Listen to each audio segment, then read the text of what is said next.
Hello, I'm the Miami Autism Dad, Victor Antunes, the inclusive my realtor, and this is the Autism Podcast at Miami's Community Newspapers.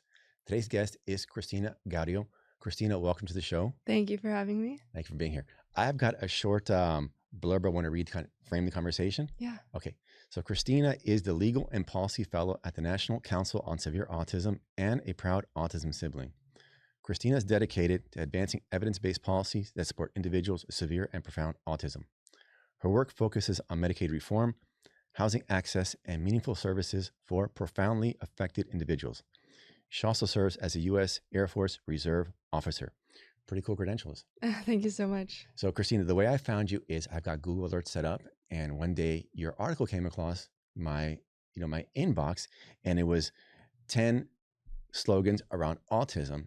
And when I read the article, I thought, oh my goodness, finally somebody who's like on the same page as me. Absolutely. Now, with this podcast, I've had a lot of conversations with a lot of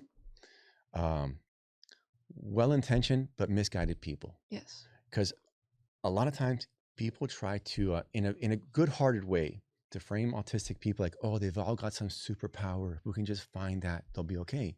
But no, there are people on the profound or severe end of the spectrum that they're never going to hold a job, right, get married. Many of them won't talk to you. Right. They'll never have friends. Right. They'll always need some kind of assistance. Mm-hmm. So there's no superpower to be found. All there is for them is advocacy and love and a lot of help. But if we frame it always as, oh, it's a different ability, not a disability, we're not doing them any favors. Right. Now, you also come at this from the fact that you're an autism sibling. Absolutely. So tell me a little bit about your sibling. Yeah, so I am 6 years older than my brother. He was born when I was in kindergarten, and he is squarely level 2 autistic, kind of very much in the middle. And so autism for him is not a superpower. It's not who he is necessarily, but it's not a superpower. It has created a lot of challenges in his life, and even though he's not the most severe on the most severe end of the spectrum, it really has been a debilitating factor in what he's been able to do and what he will be able to do in the future. And so when I started hearing this narrative that autism is simply a gift and simply a superpower, and that anyone who disagrees with that is just being negative or pessimistic, I was really hurt by that because I am someone who has really lived a life of advocating for him and helping him with the most basic needs and the most basic tasks. I mean, I don't even remember very much from before I was 6. Like, I was 6. You were 6. Right. So, so to hear my intentions and my lived experience with someone with autism for whom it is not a superpower, for me to feel villainized and to see myself, to see people telling me that, oh, I'm just being negative and I'm not on the right side of this issue, made me pretty mad. Yeah. And just so people know, my daughter is also level 2 and she's nonverbal. Yeah. So, but, there's still hope because, people, when they hear nonverbal, they think you're a mute, like nothing comes out. But no, she'll verbalize a little bit, but she won't have a conversation with you. Although the other day on the phone with my parents, she said a whole sentence. I was like, what? Oh, wow. Yeah. Congratulations. So, yeah. So there's hope. And in fact, Yeah. I met this one guy. He was nonverbal until 14. At 14, he started speaking at the age of a 2-year-old. Oh, wow. Now he's 35 and he speaks like you and me. Right. So, at level 2, there's never hopelessness. Right. At level 3, it's a different story. Sure. But at level 2, nonverbal, there's always hope. So, we have hope for my daughter. That's awesome. Yeah. So what I want to do now is I want to go, one by one with all the slogans. Right? Okay. Absolutely. So the first one is nothing about us without us. What does that mean? Well, I guess where it started off, like we've been talking about, was well-intentioned. The idea was that autistic people were going to represent themselves, claim the conversation, stand up, advocate for themselves, and talk about the lived experience of what it means to be autistic. The problem is that to be autistic can mean many, many different things because the spectrum is so broad that we almost don't even know what we're talking about anymore. And so some people on the spectrum who are higher functioning, relatively more independent, are able to do that. They can conceptualize their needs and they can come out and say, this is what my life has been like as an autistic person. And that's great. And they can be a part of the conversation. But nothing about us without us kind of prevents the people who cannot stand up and be part of that conversation from being able to be sitting at the same table. And so there's a problem there. When Dr. Leo Kanner first, came up with the diagnosis of autism. Hmm. I mean, it's not that simple. I know Right, the right. history, but let's just keep it Yeah. simple. The spectrum of autism was quite narrow. Hmm. Like my daughter level 2 or your brother level 2, nonverbal, my daughter's nonverbal. Hmm. That would have been the high end of the spectrum, like the high functioning people. Then you Right. had the more profound people. Right. Now I look at people who are supposedly on the spectrum, and I see people like Sheldon from Yeah. what's the name of that show again? I don't know, but I do know Sheldon. Okay, Sheldon. Everybody knows who Sheldon is. We all know Sheldon. Like he would not have been autistic to Leo Kanner. He just Right. would have been socially awkward. Right, a quirky guy. A quirky guy. Right. Yeah, maybe he has something, but it Mhm. wouldn't have been the original autism. No. So when people see people like Sheldon, who on that show was a genius Yes. and functioning and had friends, all awkward friends, Yes. but he had a life. Right. He had a good life. He could talk. He was, doing his Had a thing. job. Yeah. He was going to get married eventually, Right. have kids. Who knows? So people will look at that and they'll say, yeah, his superpowers, he's a genius and he can do this and that. But Right. in the original definition of autism, he wouldn't have been autistic. No.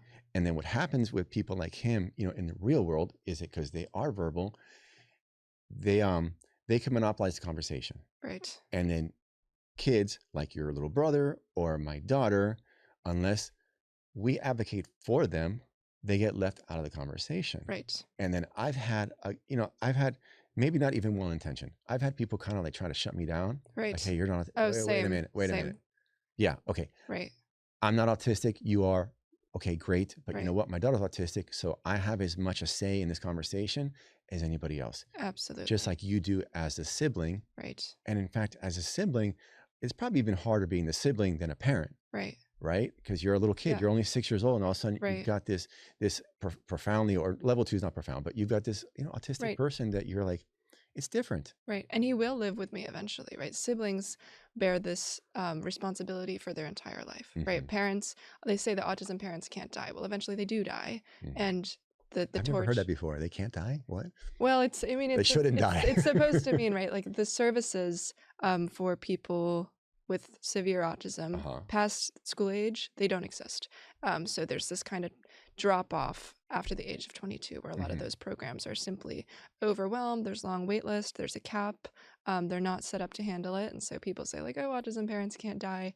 But they do die, and it goes to the sibling after that. So yes, nothing about us without us was meant to include autistic people in policymaking and in this discussion. But what has happened is they have monopolized the discussion because they are the only ones on the spectrum who are able to talk. And so they speak for themselves and only themselves. But Mhm. they can't be the only representation of what autism is, because autism is so much more. They are only one side of the spectrum.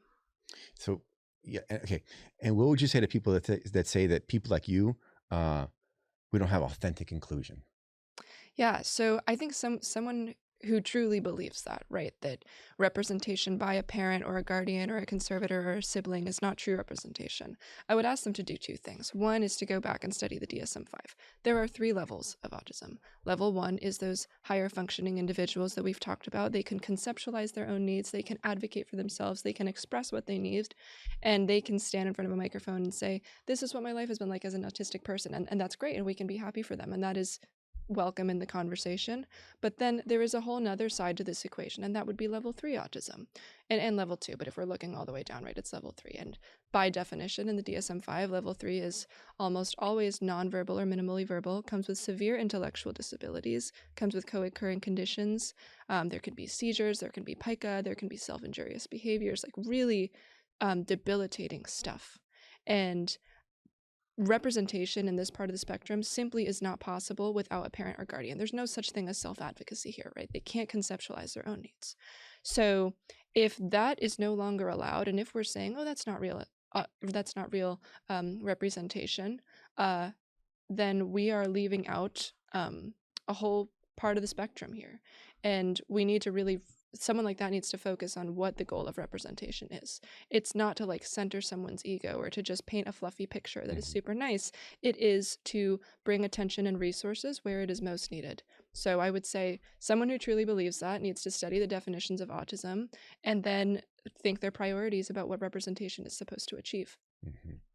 Okay, so the second slogan is least restrictive environment, and this is a key tenet of the Individuals with Disabilities Education Act, LRE, and it posits that students should be educated in the environment that least restricts their ability to participate in the general education setting. The problem with that is, and I'll use my daughter as an example, Sure. is that level 2, they all elope, they all wander off. So like, okay, so in the home, like we have a playroom, and there's a gate, and the gate's to keep her in, because if not, she'll just wander off, and she might go to the kitchen when we're cooking, whatever. If the door's left open, which never is, but she could just wander off and drown, because they'll just like look for the nearest body. My daughter loves the water. So like, so that's at the home, but then back at school, like, no, these lower functioning autistic kids, you have to restrict them. They can't be in a general population. If you put my daughter in a general population, she would just have a meltdown and hide in the corner, and nothing would happen. Yeah. So unpack that one for me, how you see it. Well, so in a school context, right, the least restrictive environment, when it was baked into the law, was meant to promote inclusion and prevent this population from being just thrown into an institution and never seen again. Because there was a time when that did happen, and that's not okay, right? But we have progressed from that, and the inclusion idea has taken this turn where there's kind of been an overcorrection, where now least restrictive environment, to a lot of people, they think it means like hands off, mainstream them. It's fine, just include them. What is wrong with that is that for a lot of kids with autism, when it is more severe, or when it's not higher functioning, is that least restrictive in a classroom setting does not mean mainstream. The mainstream classroom can be the most dangerous, least empowering place for someone who elopes, for a child who has self-injurious behaviors, for a child who might hurt themselves or others if they feel overwhelmed in a classroom full of 20 other kids. And so least restrictive environment, I don't really like the term least restrictive environment. I wish it was called like most empowering environment, because it's like, you're right, that's a good right, because that's what it's supposed to be. It's supposed to be the place where a person with autism can live their fullest life and be included to the maximum extent able. And sometimes that is in a mainstream classroom. Other times it's in a smaller one-on-one setting, alone with a teacher, alone with an aide. That's where that person is going to feel the safest and make the most progress. And so least restrictive, catchy wording, easy to hijack, but really it does not mean you just throw them in with everybody else. It means you really think about what their needs are and what is best for them. Yeah, a lot of these slogans, they sound nice. Yes. You're like, wait, least restrictive, what's wrong with that? But Right. when you like unpack it, you're like, oh yeah, you know what? Maybe no. Like, we've all seen videos of teachers abusing autistic kids. Right. No, they might just be bad people. Mm-hmm. Same time, they might be people who they didn't sign up for that. Right. They're not prepared for that. And after, because autistic kids can be a challenge. Yes. And after enough time, you put a good person in a bad situation and they do terrible things. Right. Whereas if we have these kids in classrooms where the teachers did sign up for that, did become, trained in that, right, we can maybe avoid this terrible stuff from happening. Well, and that's the thing, right? The right to a least restrictive environment can exist on paper, but if nobody actually knows what that means, and if people are coming out and hijacking it and saying like, no, it means inclusion, it means mainstream, anyone who thinks otherwise is just negative and terrible, then it's really, really doing a disservice. It's this complete backwards argument, because it can really put someone who needs higher support, who needs individualized attention, for whom the mainstream is not the place, in a dangerous spot, and it can put teachers in a bad place. It can put these people in the hands of people who are not trained to handle them, and that's just a terrible thing.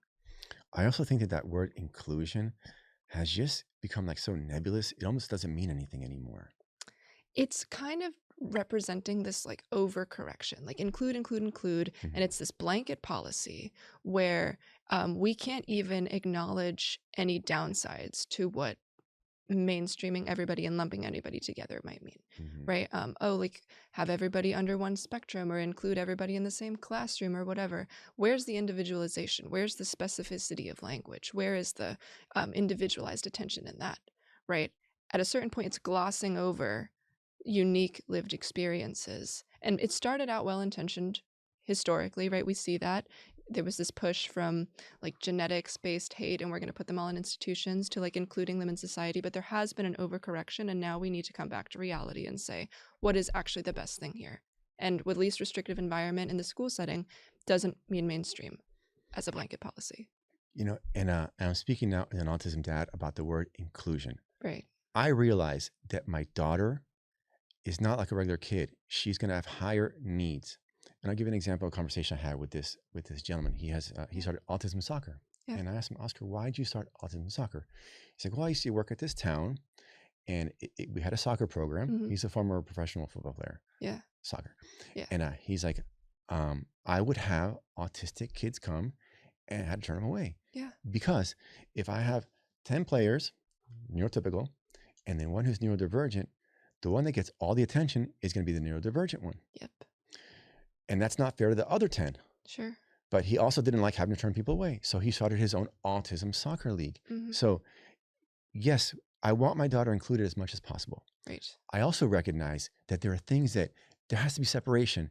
Right. If not, the neurotypical kids aren't going to get the attention and the training they need. Like, And she won't be able to keep up either. And It's she just won't- it's just a disservice all around. all around. Like my boy, Right. he's neurotypical. Right.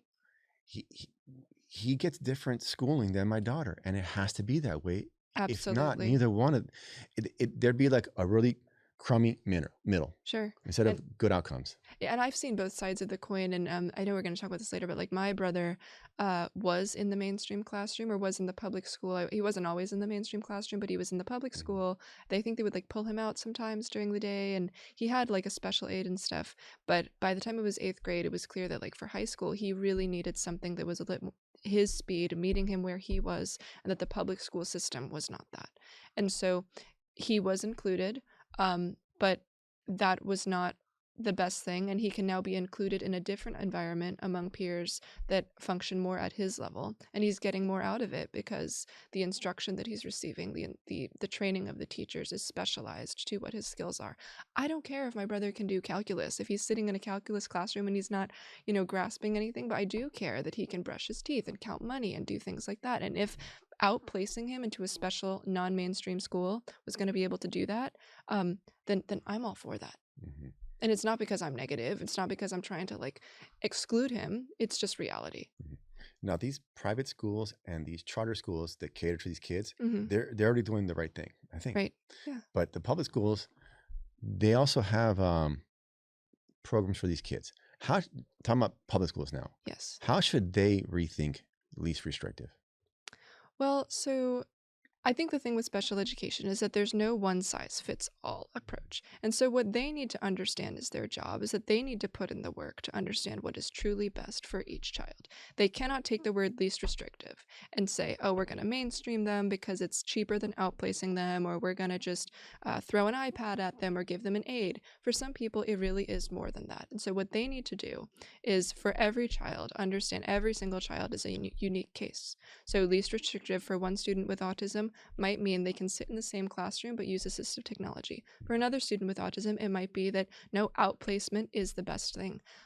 So every case, looking at what the specifics are and understanding that we can't use a cookie cutter approach. We can't have blanket definitions for what least restrictive means. We cannot just equate least restrictive with mainstream, and we need to put fresh eyes on every single person and put in that effort.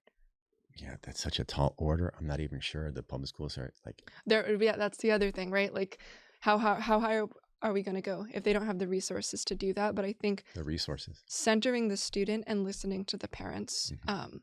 listening to the parents over the mainstream discourse, simply because the mainstream discussion of autism has gone so haywire in the media that we need to just trust the lived experience of the person, Mhm. and no one knows better than the parents, in my opinion. That's a fact. The parents are the experts in their kids. Absolutely.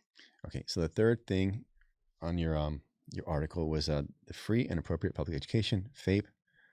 Okay, so FAPE mandates the provision of a free education appropriate to the needs of every child with disabilities.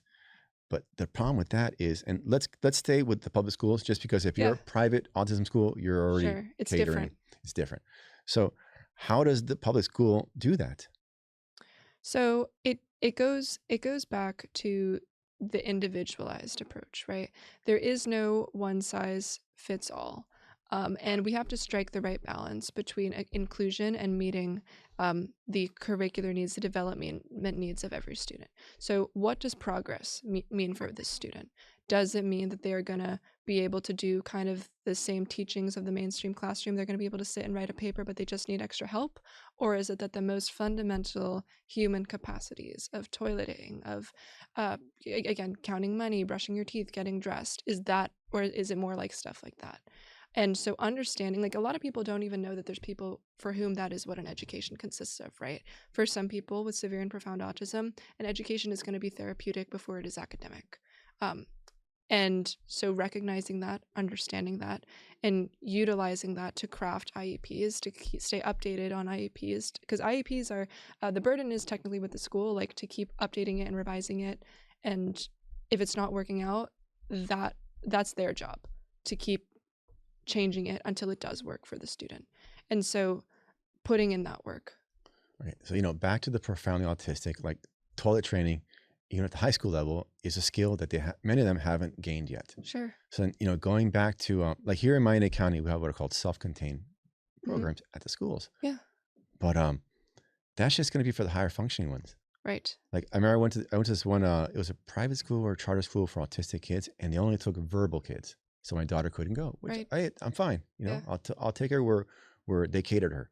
But going back to the public schools, I just don't see how a public school ever is going to get to the point where they're teaching toilet skills. They're just not set up for that.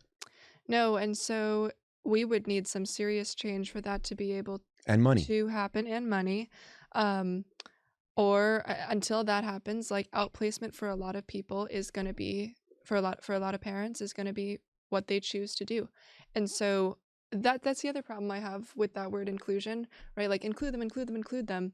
At a certain point, it's undermining the right of a parent to advocate for their child and say, nope, like inclusion in this environment, that the mainstream neurotypical environment is hurting my child. And so the individualized approach for what a special education means when we're dealing with students with autism, especially severe and profound autism, that's what we need to center. I agree. Okay. So the fourth point was neurodiversity. So you wrote, there's a fine line between valuable reminders that brain differences exist and slogans that erase the depth and reality of severe disability. Yeah. I remember when I first was getting into this world, that neurodiverse, neurodivergent, neurotypical, I was like, I didn't like it just because it was too clinical. Yeah. Like it removed the humanity from the conversation. Sure. Who talks that way? Right. Oh, I have a neurodivergent daughter. Like what? Right. So, yeah. So let's talk about that.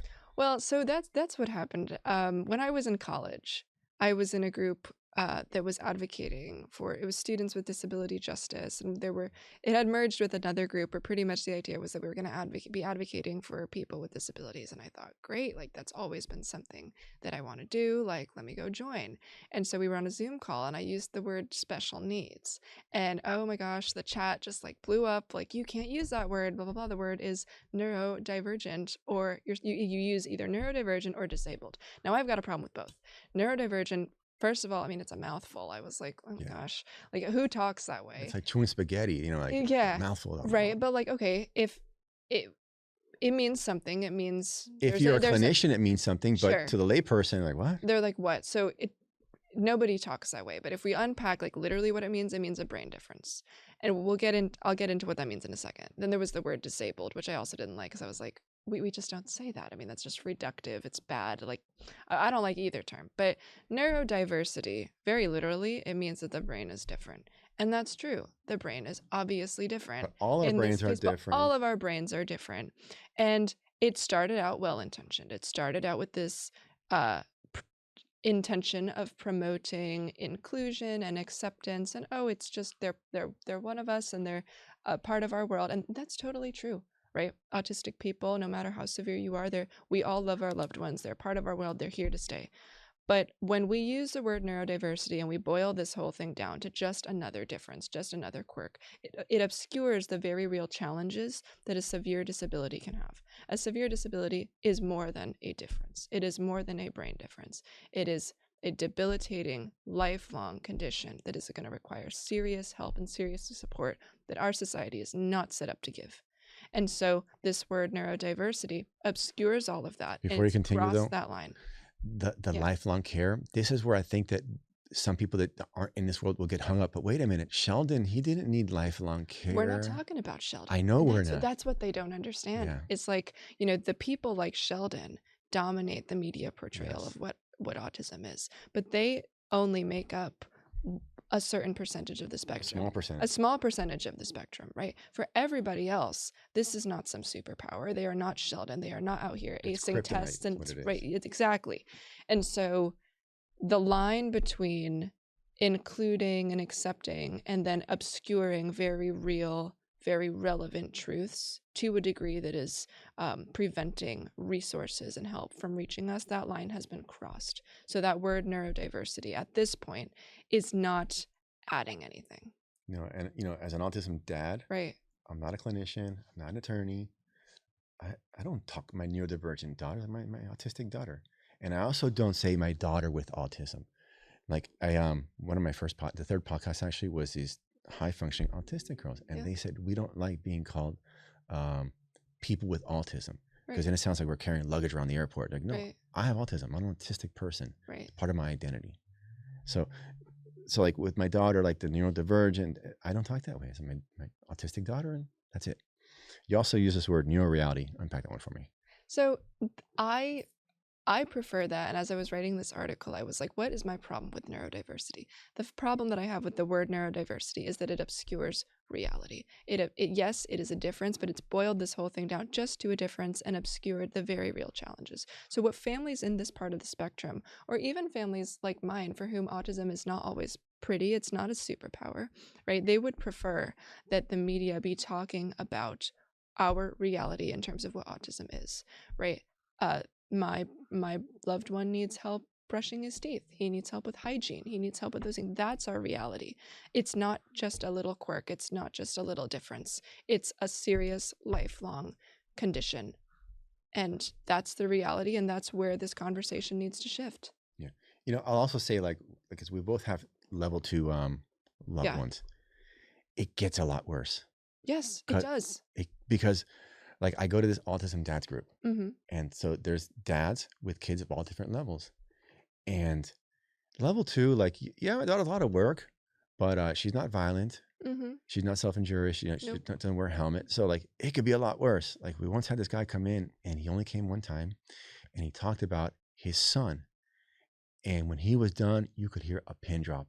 It was really, really tough what this boy was putting his dad through, because you'll hear about parents being the victims of their kids, and yes, that happens. Yeah. And no, they're not being whiny. No.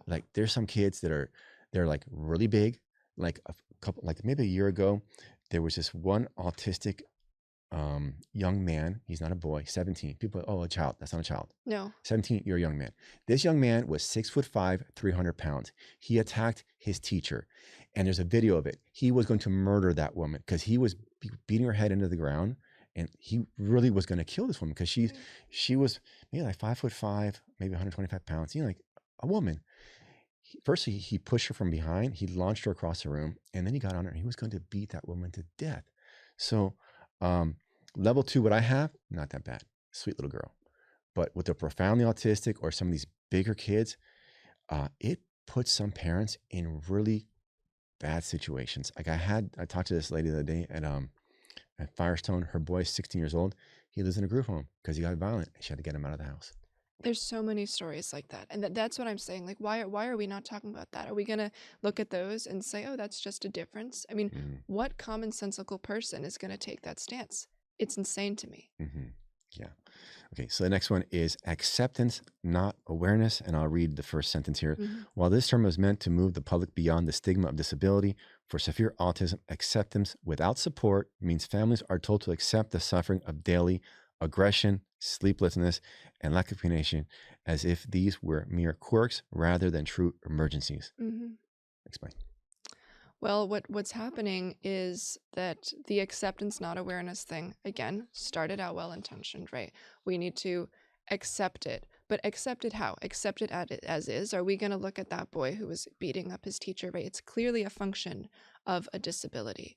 And are we going to say, oh, we just have to accept that? Or we just have to accept that's just who he is? Or a child that elopes and runs into the street and could potentially die or run into a pond, right? 7 deaths per month happen of autistic kids running into ponds and dying. Right? That's the data. That's frightening. It's frightening. And we have to do what? Accept that? Like, no, we need awareness that it is happening, and we need interventions. We need research into treatment. We need to stop this from happening, not because we don't love our loved ones, not because we don't accept them for who they are, but because we do, and we want them to have the best possible life.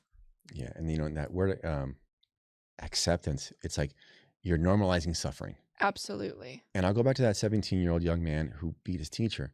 So he did end up going to prison, which I don't think was correct either. I think that something else should have been done. Yes. At the same time, I would not want that boy back in the school. No. Because I remember I saw a video when the police came to arrest him. It was 2 grown men like me. They got him arm in arm, and they come up to his shoulder. And they're telling that you're going to be a good boy, right? You're going to be a good boy. Because they were scared. And this kid, he was in handcuffs, and these 2 grown men were still worried because this kid was just a mountain of a man. So I don't think that prison was the correct solution. Absolutely not. Although coming back to that school would be like, No. I would have a closed door. No, you can't. That boy cannot be, that young man cannot be back here because he is just too dangerous. And that's what we need to be talking about. We need to be talking about his neuroreality. We need to be aware of what it means. And then what this boy needs is help. And we need to be aware of what the resources would mean for him to provide that help. There's got to be something. And until we figure out what that is for him, like criminalization should be off the table. But the reason it gets to that point, and I wrote an article about this a few weeks ago because there was a similar situation in Tennessee with a younger child. But the reason it gets to that point where the police are being called and now we're turning to law enforcement is because the school was not equipped with what to do. So there's been this whole timeline of failures before it got to that point. And so what we need there is awareness, neuroreality, not like acceptance and neurodiversity, and it's all just kumbaya, great. No, it's not. No. Okay, so the next one was nothing to cure.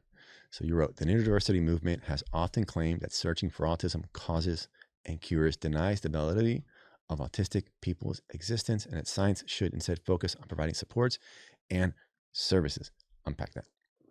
So the nothing to cure maybe started out again with well-intentioned, but for a lot of these families, right? If we say to them, oh, like don't focus on trying to get a cure, or don't focus on research, like that's all bad.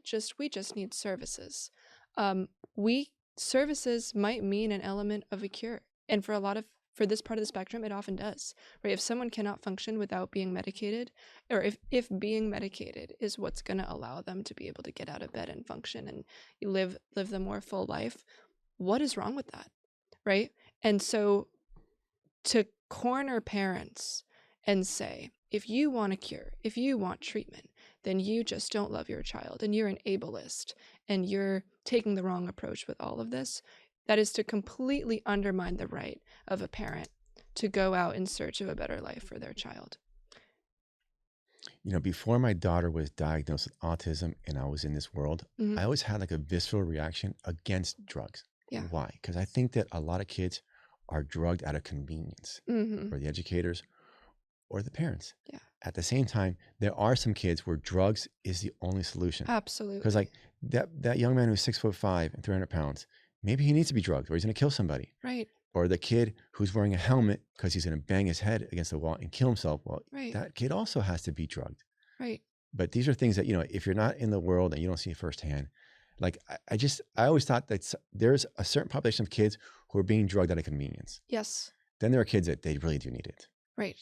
And we're not trying to cure them because we don't accept them or because we're like eugenicists and we are trying to like get rid of them or because they're inferior. We are trying to help them. We are trying to help them be safe. We are trying to help them be functional, and to completely discredit and invalidate the aim of medical research to achieve that goal is, again, not helping anybody.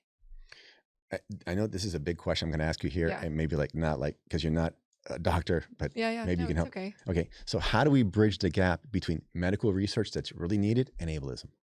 Well, I think we understand that those two things are not mutually exclusive. For some people, autism is an identity and they're comfortable sitting with it, and they're, fine enough in their own life to be able to say, like, I'm a person with autism and this is my lived experience, and I'm comfortable with that, and we can respect that. We can say, cool, that's your identity, that's who you are, like, awesome.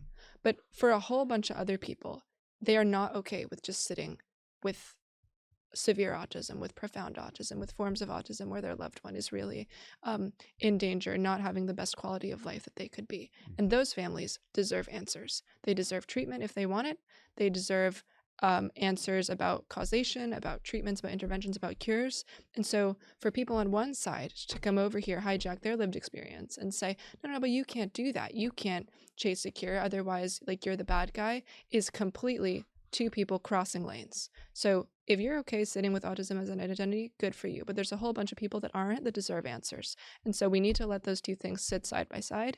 And those who want answers have the right to go out and pursue it. Yeah, right now the political environment, you've got the president, you've got RFK, and things can be very polarized. Mm-hmm. My stance on the stuff coming out of the White House or out of RFK is that there might be some stuff that just kind of just out there. Yes. At the same time, there should be no sacred cows. Right. Because I don't know about you, but I look around Miami and the population of kids with real severe disabilities, it just seems to be growing. Yes, very much so. I can't, because when I was a kid, it didn't seem like, and look, I was born in 1970. Back then, the number of disabled kids, like, it wasn't what it is today. So Right. something's going on. Right. And the high functioning people that have hijacked this conversation will try to come in and say, well, no, that's just because the spectrum is broader and we're just diagnosing Better at more diagnosing. people. Yeah. Right. You can't even diagnose severe autism until the age of 8, because they really, really need to make sure that these skills are not going to develop. So if the proportion of people with severe autism that have IDD is growing, and the data show that, that is not a function of the other side of the spectrum opening up in terms of the diagnosis. The numbers are going up. The data is very clear. It is not simply because we're finding more people and, people that seemed quirky are now autistic. There's really something going on that we have to get to the bottom. So the administration does go down some wacky rabbit holes. But what I can appreciate is a commitment to figuring out what is going on. Yeah. And talking about like wacky rabbit holes. Yeah. And I'm not defending. What I'm saying is this, is it with science, at some point, everything was wacky. Like during the building of the Panama Canal, there was a guy, he had a theory. It's not bad gases coming out of the swamps. No, it's these mosquitoes are biting people. And this was back before germ theory and stuff. That was wacky. I mean, wait a minute. People are dying because this mosquito is biting them. Wait, a grown 200-pound man, a little mosquito is going to kill him. That was wacky. Right. So at some point, like, all this stuff is wacky. Right. And good. Well, science is an ongoing process. Yes. Right. So the worst thing that we can do is come in here. Settled science. Right. Or even to just like stop the science entirely. Like, no, don't look for a cure. Causation research is bad. Right. Like, no, it's not. No. We look for cures into other things. All the time. We cure cancer patients. We don't just say, oh, that's who they are, let them be. That's their identity. That's their identity. We don't do that. That is not how this works. So science is an ongoing procedure. We are looking at all the data points. Right now, there are things that the latest science undeniably shows is and isn't related to autism, but that's an ongoing process, and we need to be in support of that procedure as it continues so that these families can get answers, because that is their right. Yeah, and I've heard that term, settled science, and I'm not a scientist, but when I read about science, the minute you say something is settled science, it's not science, because science is constantly just, okay, this was the theory today, tomorrow we debunk it. Like, how did you think that, So like, to me, settled science, like, no, nothing's settled. Yeah, I will say it's important that we go off of the latest information. Okay. Right. So if that's Fair like, enough. you know what I'm saying? Like, we have to, the only way that this process moves forward is that at each step we look at what we have. Right. But we also understand that the next step could say something different. And so to stop that procedure or prevent that from happening, again, does everybody a disservice. So we need to be in support of forward movement. There's a saying in science that for science to advance, today's scientists have to die because they're like the gatekeepers of today's best knowledge. Yeah. But I agree. We have to go by the best science. At the same time, there's no sacred cows. Yeah. Yeah. Okay. So the next one is transition services. So I'll read the first line here. Mhm. So embedded within the individualized education plan, which is the IEP, are procedures to help older students prepare for life after high school. For many students with disabilities, this includes transition services into work, college, or independent living programs. For severely autistic people, however, such pathways are out of reach. Explain. So a student with high functioning autism after after high school, college might be the next step, right? Or they might be able to get a job. They might be able to live independently and do all of that. But for some people, no matter how much therapy, no matter how much aid that they get, that is not the realistic goal. For people with severe and profound autism, oftentimes the goal is just safely living, existing, surviving with dignity.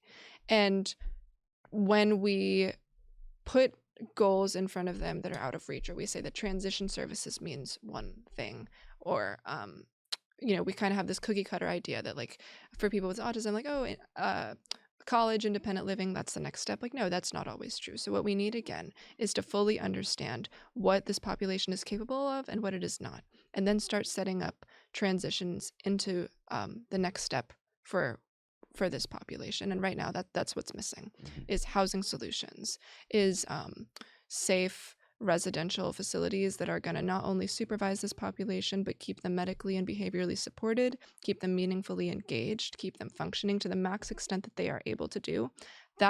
Those types of services are not there right now.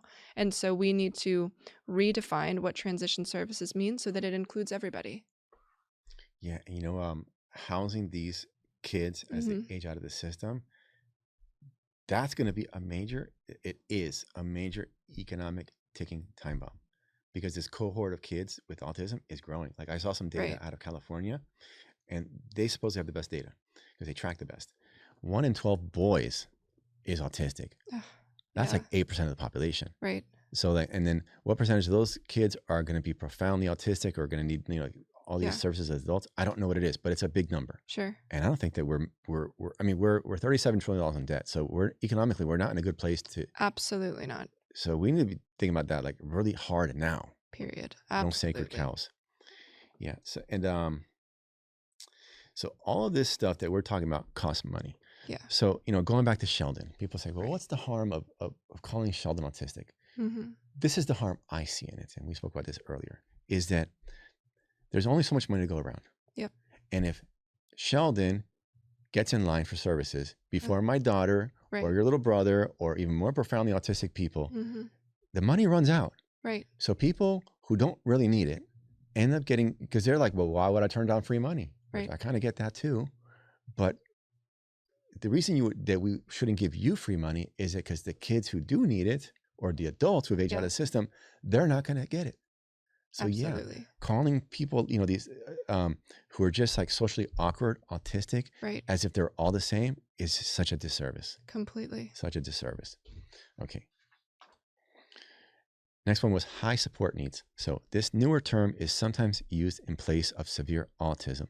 Though well-meaning, it functions as a euphemism that masks the reality of autism's worst symptoms: the 24/7 caregiving, physical risk, and lifelong dependency that severely autistic individuals and their families face. Explain. So, high support needs, what does that even mean? Because a person can come out and say, I have high support needs if it feels like they need a lot, right? And we're not trying to come in here and hijack anyone's lived experiences, right? A high functioning person might have needs that are significant to them, right? It's not nothing, right? But when this term high support needs is being thrown around, it's not specific enough. It is not capturing the degree of extraordinary care that is needed for people with level 3 severe autism, for whom inclusion does not mean mainstreaming, for whom the goal of a transition service is not independence, but again, like we were saying, the goal of a transition service for them is going to be not not independence, but just survival in a community, right? So high support needs obscures all of that. And so if we're able to call some level 1 needs high support needs, where does that leave the people who need extraordinary needs? And So if we don't say support needs, what do we say?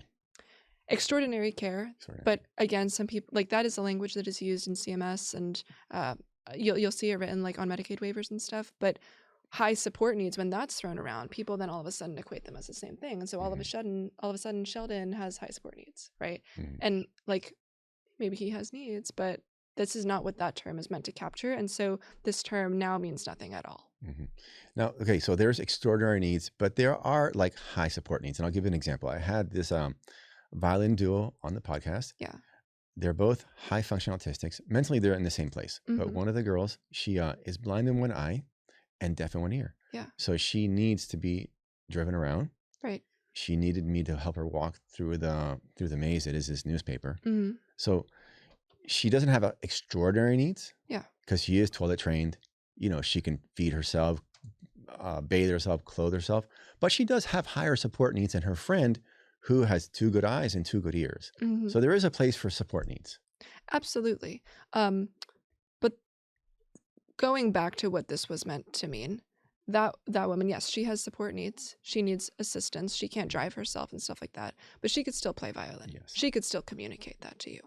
Again, if she has high support needs, where does that leave people? Okay, but who can't? we can call it like, what did you call it again? Extraordinary care. Okay, call it that. Right. So that's what we need to call it. But what this type of term opens the door to is the neurodiversity movement coming in, hijacking the conversation. And all of a sudden, everybody gets a label of like, oh, I have needs and I have needs and I have needs, right? And so it is commandeering resources and attention and help for those who actually need it most. And that is not to invalidate the support needs on the other side of the spectrum of level 1. They have needs too. But we need language that captures different degrees. And right now, high support needs is just simply too flimsy to be specific. You know, and some people advocate for using terms like different abilities. Oh, geez. I'm not a fan either. I am very much, we've all got different abilities. Yeah. Right? Like, what does that even mean? It means nothing. It means nothing. Now, earlier when we were talking off camera, we were talking about, what was that? You threw out some term. It wasn't disabilities. It was human needs. Human needs. Oh, gosh. You know, this is the first time I've ever heard that term. And it sounds really nice. Like when you say it, it sounds pretty, but it's a meaningless term. Well, so again, that's what happened in college. I used the word special needs, and then I was sent this article that no, they're not special needs. They're just human. Like, no, they are unique. They are beyond what the neurotypical person needs. The fact that we even have to sit here and litigate whether or not that is true is insane to me, right? This conversation needs to recenter the needs of the truly vulnerable. It needs to return to common sense, and it needs to do that before it's too late. You know, I'm almost to the point with language where I think that if you're not offending somebody, you're not saying anything. Right. Right. Like human needs, nobody will be offended by that. Right. But it's meaningless. It's meaningless. Yeah. So we, you know, it's like you're at college. So you're the future. You're the future leaders. Well, so I'm in law school now, but yeah. But still, you know, you're still young absolutely. enough. Yeah. So like you're the future, and like, we just got to quash the whole thing. Like, can't offend anybody. But if you don't offend somebody, then you're just not saying anything.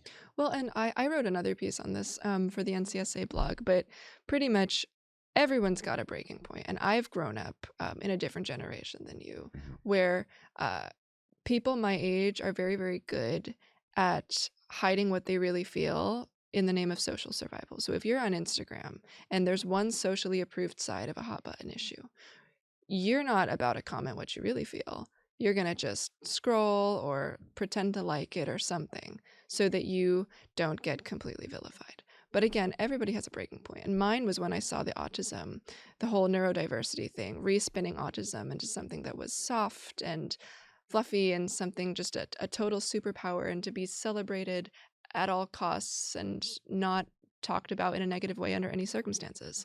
And to me, it just felt like it was throwing my lived reality just completely back in my face. So that is when I stood up and I was like, you know, I don't care who I offend. I'm going to start saying what this really is, because families like mine, we need help. It's interesting because I grew up pre-internet, Mm-hmm. pre-social media, obviously. Yes. So back then, like if you wanted to like speak to like a bigger crowd of people, Mm-hmm. maybe you got on TV if you were lucky and got your Yeah. 15 minutes. Yeah. But nowadays with social media, you're right. There's going to be that whole thing that let's conform. Because if not, oh, Christina's a bad person. Well, and it's like everybody wants social approval, right? We're social creatures. But the problem with social media is that it opens the door for people who have no idea what they're talking about, but who are well-intentioned and who want to be approved of and who want to be right. They're going to start using the correct term. So they're going to see neurodiversity and they're going to say, oh, that's what you're supposed to call it. And then everybody else that doesn't have an actual stake in this issue or skin in this game or a relative that is super, super vulnerable, they're going to jump on there and say, oh, neurodiversity, that's what you're supposed to call it. No, because all of a sudden now it means something completely different, and the people who can't advocate for themselves are left out of the equation, and we have to stand up and fight back and say, nope, this is not truth. Absolutely. Okay. Next one is due process. So due process is one of the legal mechanisms for resolving special education disputes. However, the magnitude of support and supervision required by individuals means that one parent, sometimes the only parent still in the picture, is unable to work a full-time job. Yeah, usually, and I actually have an essay I want to read at the end of this. Usually it's the men who dip, Yes. who bail out. And I got to tell you, like I had a conversation with this one lady, single mom. Her boy became violent, autistic, and she had to put him in a home. Yeah. She just couldn't have him in the house. That's the neuroreality. And even if there had been a man in the house, what's going to happen? Dad's going to have fist fights with the boy? Yeah. That's also, because eventually, like, I'm 55, my boy is 6. By the time he's 16, I'm going to be much older. And he'll be able to kick my butt. Right. And there's a reality, it comes a point where, like, even if there's a man in the house, these kids. So, let's talk about the due process. Well, so it's taking a bit of a legal term, a legal turn here in terms of that terminology. But the problem with due process is it's a right that exists on paper, and then people are like, oh, like everybody's got a right to due process. Like, yes, you do, but it assumes that everybody has equal access to resources, and that everybody's got a 2-parent household where one parent can stay at home while the other one goes to work, and that if this child has issues in school or if we need to show up to a hearing or something, that there's somebody available to do that. And the reality of severe autism is that is oftentimes really, really not the case. The condition is so debilitating and so hard on families. You look at the number of marriages that break apart because it's just crisis after situation because of severe autism. Just can't, marriages don't stay together, and there's all this whole family trauma that happens. There is.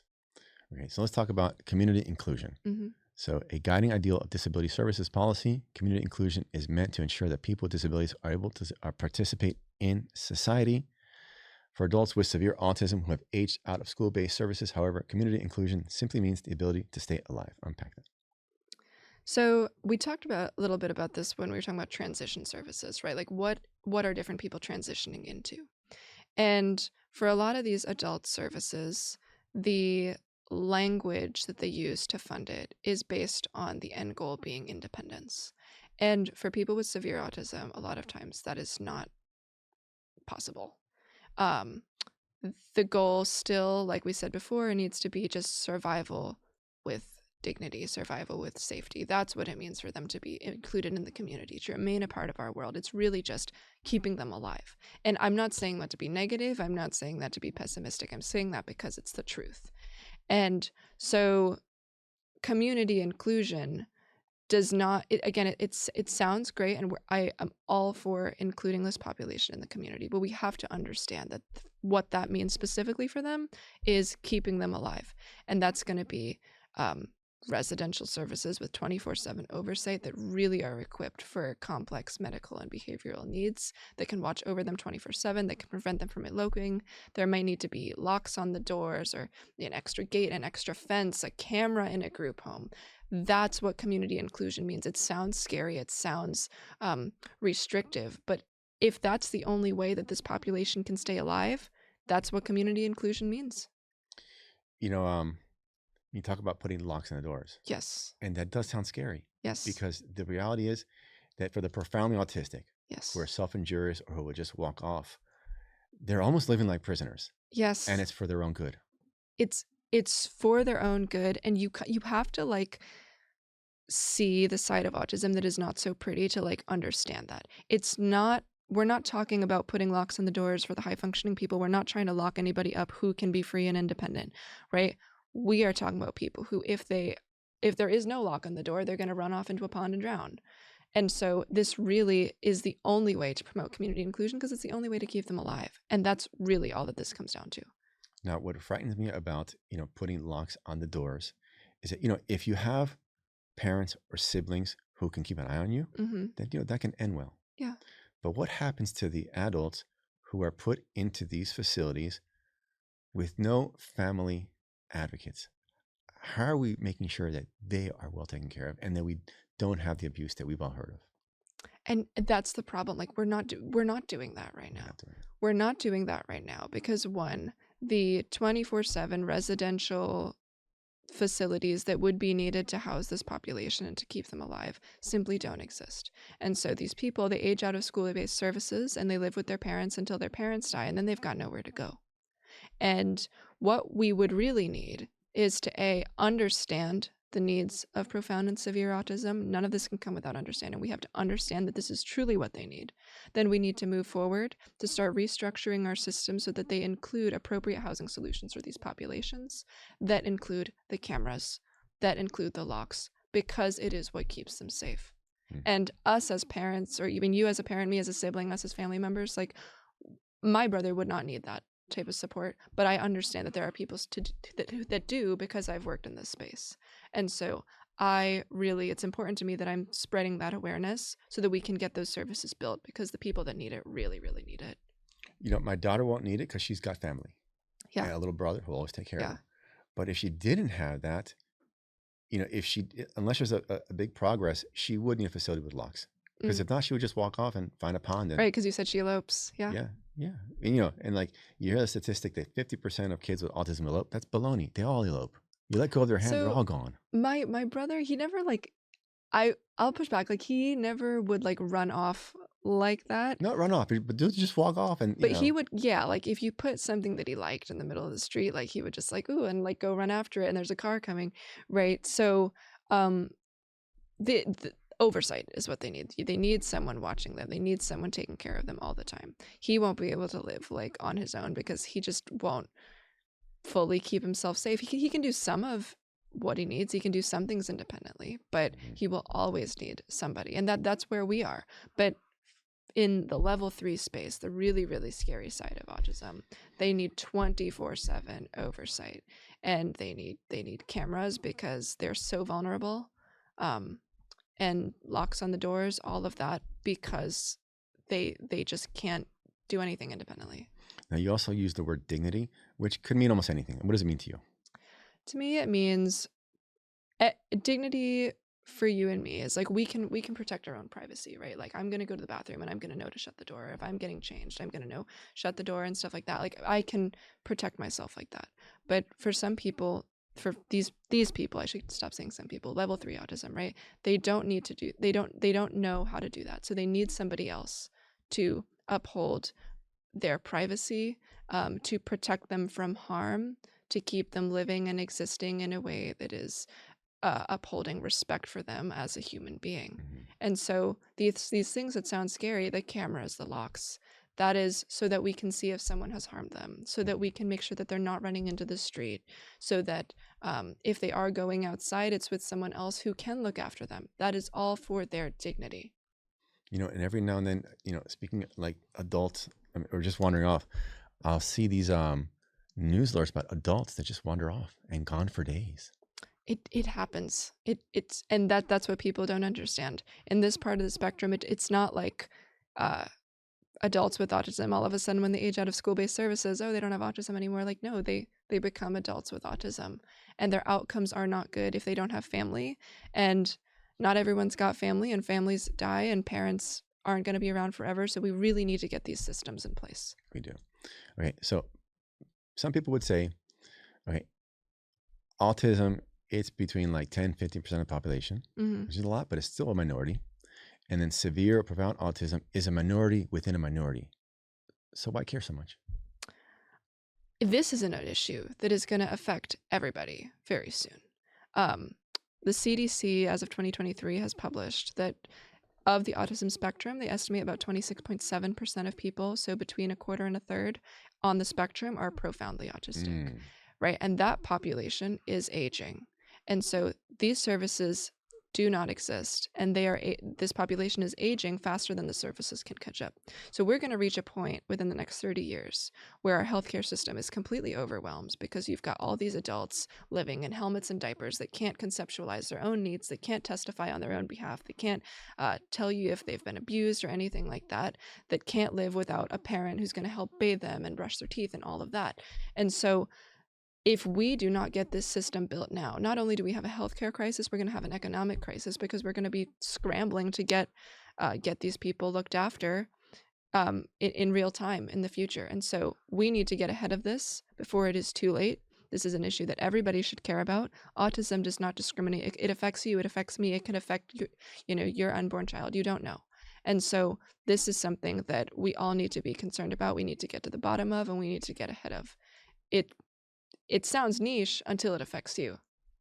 It's just disabilities in general are becoming so prevalent. Yes. That I talk to a lot of young people like, I don't know if I have kids. Mm-hmm. Our parents are like, I have 2 kids. It's like, would I have a third? If the third was like my daughter, yeah. If the third was profound, like that 6'5" boy with 300 pounds who's going to kill me one day, it's like, I don't know. Well, and it's like you'll get so much hate for saying that. I know, and I'll take it. But you'll take it because it's like, it's not because you're ableist. It's not because you're this horrible person. It's because you look at a situation like that and you look at the world and you say, our world is not equipped to handle that. Mm-hmm. And I don't want to be in a situation where I can't serve and care for someone else because I don't live in a world where we have those tools. Mm-hmm. Okay, so that's it for those questions. I got 5 last, those are your 5 slogans that you talked about. I got 5 last questions I want to ask you, and then I have an essay I want to read. Okay. Okay, so the first question is, what's the biggest misconception people still have about severe autism? The biggest misconception is that autism is just a quirk and a difference. So severe autism is just that you're super, super quirky and weird. That's not what it means. And you will see people, I've seen articles in the mainstream media about like, I'm autistic severely. Like you are not. The fact that you wrote that article and are talking to me tells me you're not severe. And, if I go out and hijack the experience of any other minority group, if I come out here and identify as a different race or a different something else, all of a sudden everyone is mad because I'm appropriating a lived experience that is not mine. So I'm not going to do that out of respect. But now autism, because this population cannot fight back and when I say this population, I mean level 3, because they cannot fight back and they cannot conceptualize what is going on. It's easy to hijack. And it's easy to say, oh, look at me, I've got severe autism, and anyone can appropriate it and walk around with it. And now they've got a label and they were marginalized and they're cool. That boils my blood. So that for me is the biggest misconception. That's got to end.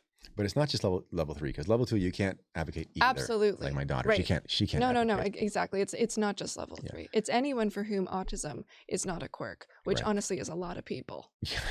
Yeah. Okay. If you could fix just one policy failure tomorrow, what would it be?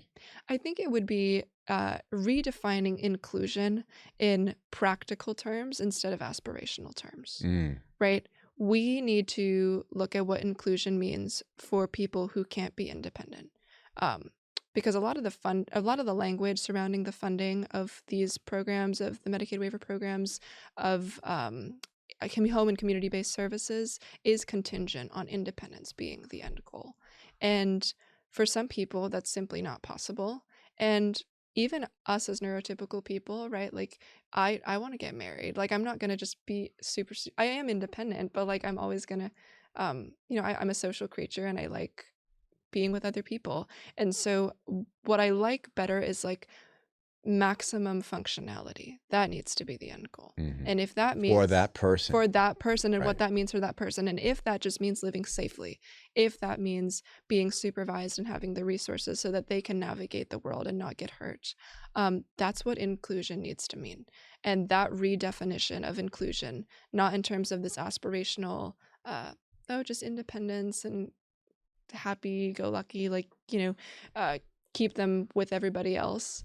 That redefinition needs to enter the mainstream discourse, and it needs to enter policy so that we can start changing these programs so they really are serving and equipped to serve this population. Okay. So my third question was going to be like a big broad question, but I'm going to narrow it down to your brother because that way it makes it more human. Okay. Yeah. Okay. So what keeps you up at night when you think about the future of your brother? I think it's my parent. Well, if anything happens to me and something happens to my other brother, because there's 3 of us, then he's all alone after my parents aren't here. Frightening. That is frightening, because these services, home and community-based services, he'd probably be eligible for something, but they've got waivers. The waivers have caps. They've got wait lists, and they're not equipped to serve everybody that needs them right now. And because right now they're not where they need to be, I look at that and I'm like, oh, where would he go? And even if that was all taken care of, if there's no one to look out for him, anything could happen to him. Anything could happen to him, even if he does get into a program, Right. even if he gets into the best program.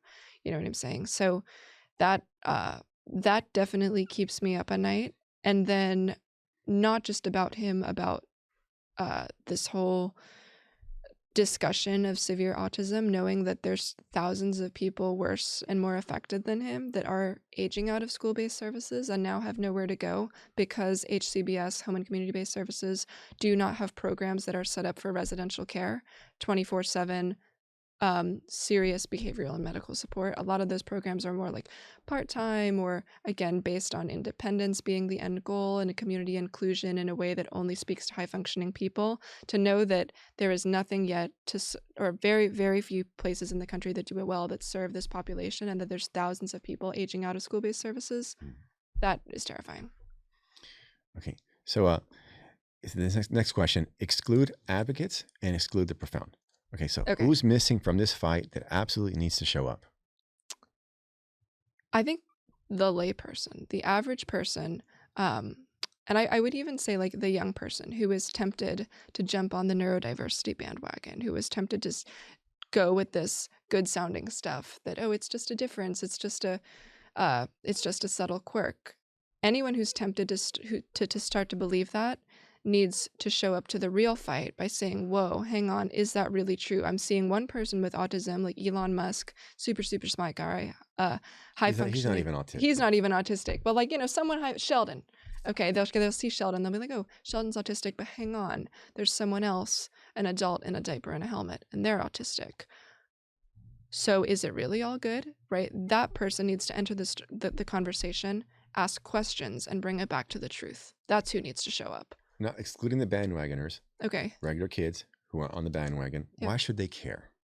They should care because it could affect them. They've probably got friends that have a sibling with autism. They're going to have students, classmates of theirs that are in a special needs classroom. They've got other people their age in their community that might be in a group home.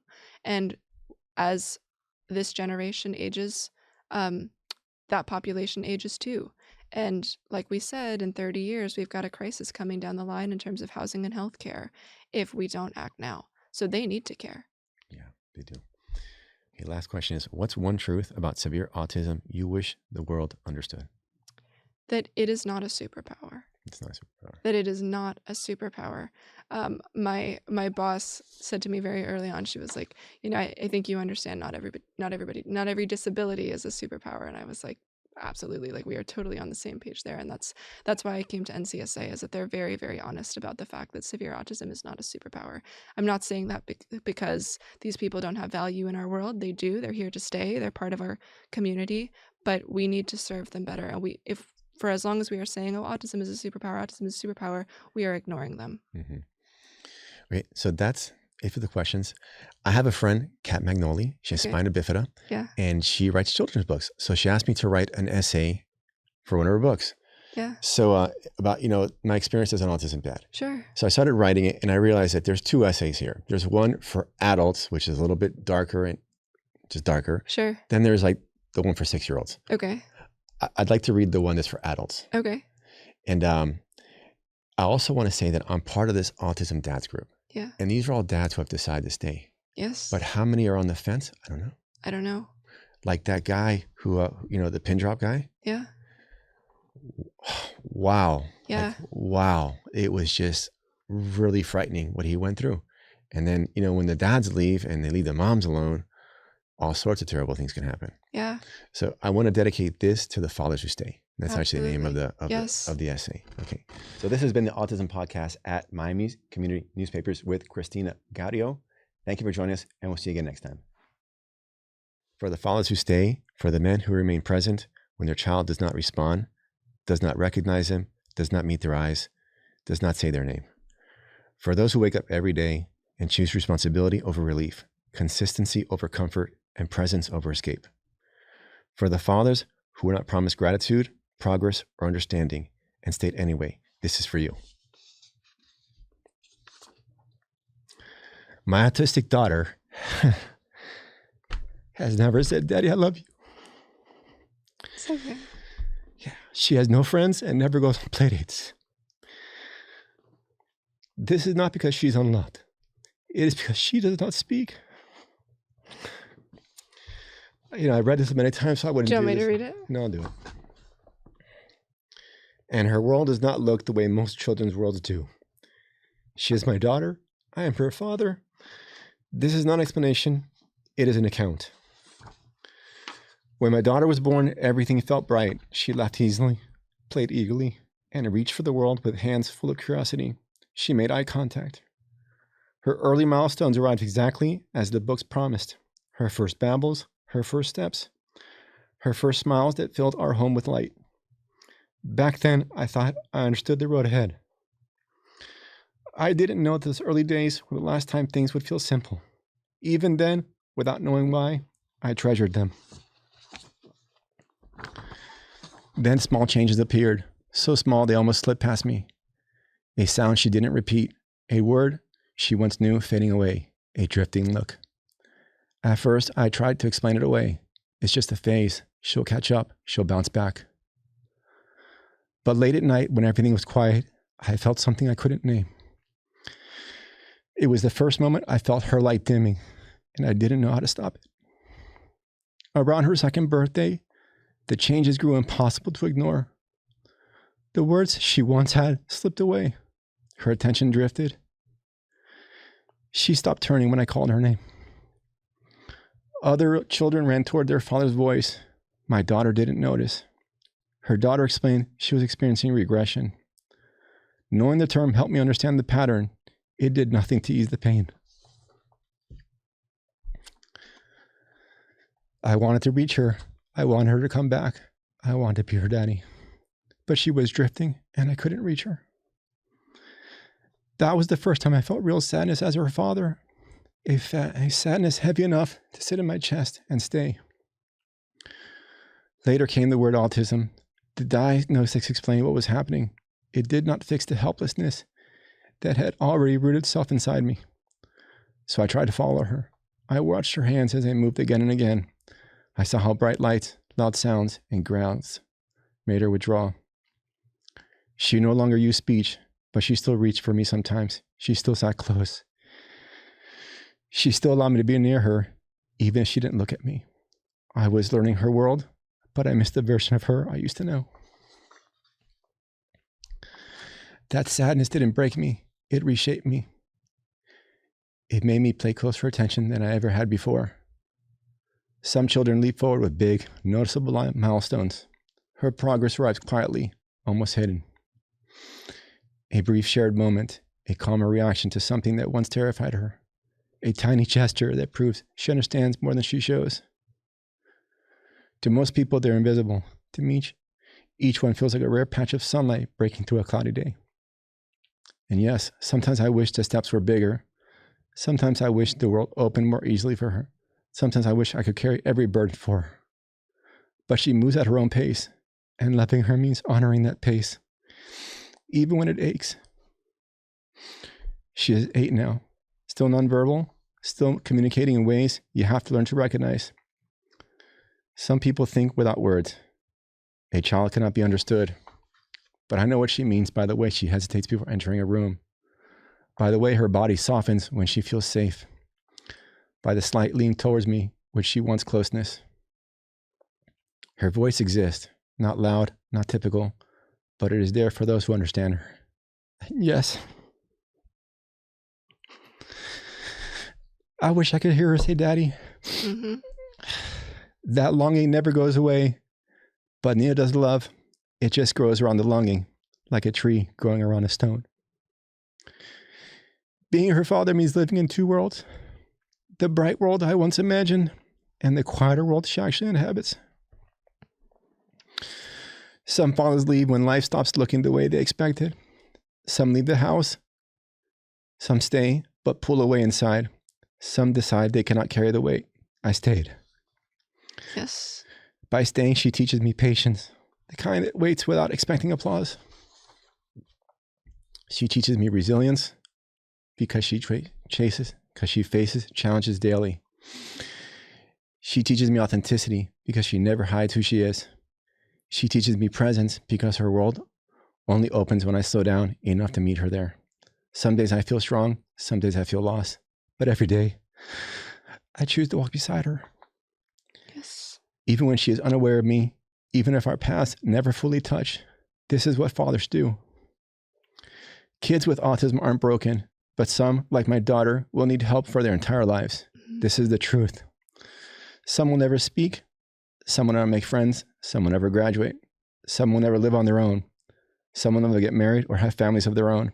Some will always need someone by their side to guide them, feed them, protect them, keep them safe. Their futures may not look like the future people imagine for children. Pretending otherwise does not help them. But their lives still matter. Their needs still matter. They deserve care, safety, and dignity for every year of their lives. My daughter may never communicate with words. She may always grow slowly. Her steps may always be modest. But she is here. She is learning. She is treasured. She is loved. Mm-hmm. And even on the hardest days, the days when I missed the child she once was, the days when the house feels too quiet, I would choose her again and again and again. Yes. Walking beside her, even if I cannot walk with her, is what has been asked of me, and I will not walk away. Yes. Thank you.